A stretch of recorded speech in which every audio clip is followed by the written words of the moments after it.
Welcome to Stifel's Sightlines podcast, focusing each week on a topic or two important to investors.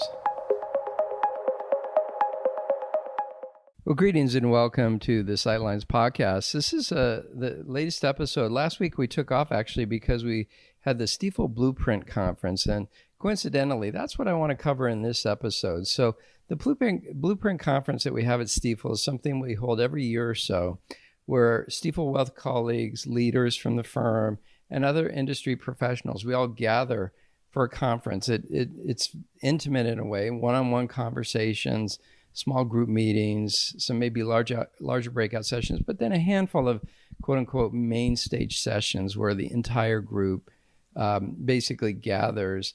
And imagine, I think we're talking, maybe 1,500, 1,700 people, something like that. And so long story short, we had that meeting in 2024 last week, and it was just really very good. I wanted to kind of jump into it a little bit in terms of what was covered at the meeting at a pretty high level, just to kind of share the insights on this. So let's start with our chairman and CEO, Ron Kruszewski. Each time we do Blueprint, he shares what he calls the state of Stifel. It's basically a presentation, goes over how the firm's doing, but it puts it in a historical context, goes back a long time. And when we do that, we really can see the trajectory of sort of positive outcomes, positive growth that the firm has experienced over many years, even many decades. And so really how far we've come. But what's at the center of it always is our clients. It's basically a time to re-emphasize our commitment to our clients, and within the wealth division, our commitment to our financial advisors.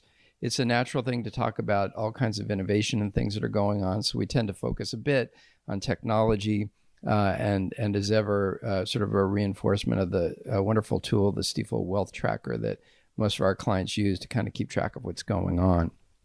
Another thing we tend to do is bring in a number of guest speakers. One of those this time was Ari Fleischer. And so here, a former White House press secretary, Ari is pretty plugged in to DC. And so Ron had a nice chat with him, kind of a fireside chat format, where Ari kind of weighed in on what's going on in DC.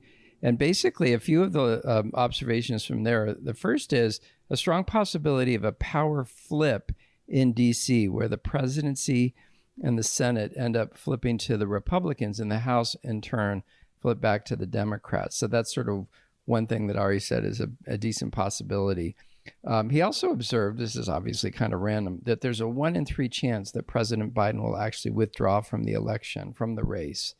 He indicated the view that there is a likely very large voter turnout, while at the same time, basically a recognition that the way certain demographics are voting are changing through time. I won't get into those details, but think pockets of voters that maybe in the past have voted Democrat might be voting Republican right now, and vice versa.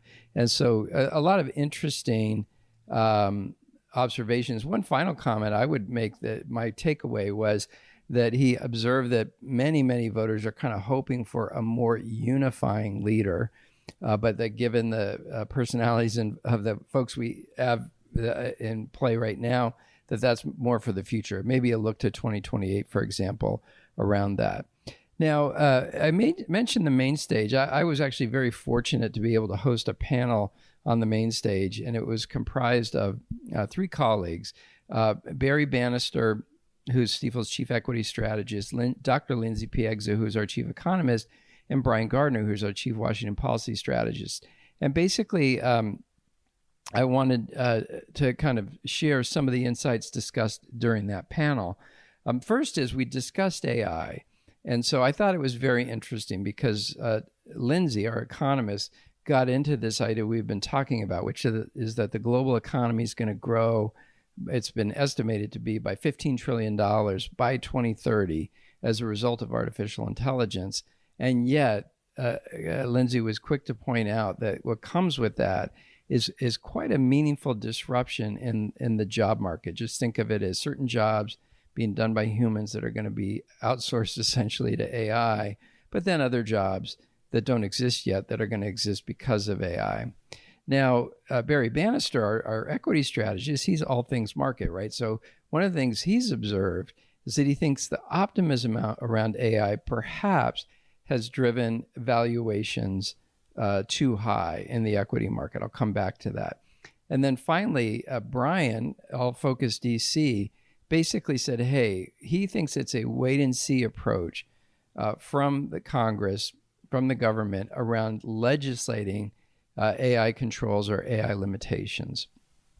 Now, turning back to the broader discussion, so of course, Lindsay talked a little bit about the economy and kind of observed that the current economy has been pretty strong, but indicated that she thinks inflation will remain sticky. She thinks that the Fed will tighten or keep a tight policy, and that there's some possibility of the Fed being forced to hike rates even further. And coincidentally, we just had Fed minutes come out from the last meeting, and that topic, in fact, was discussed. In any event, third up, back to Brian on his discussion around DC, he did reinforce the comments that were made earlier by Ari Fleischer about a power flip scenario, suggesting that that could happen and that basically the presidency and the Senate would flip to Republicans and then the House back to Democrats. Now, the other thing that he pointed out is pretty interesting is that there is sort of a mathematical possibility of an electoral vote tie. And so if that happens, then interestingly, the House ends up electing the president and the Senate ends up electing the vice president. So that would be a pretty bizarre scenario if that were to unfold.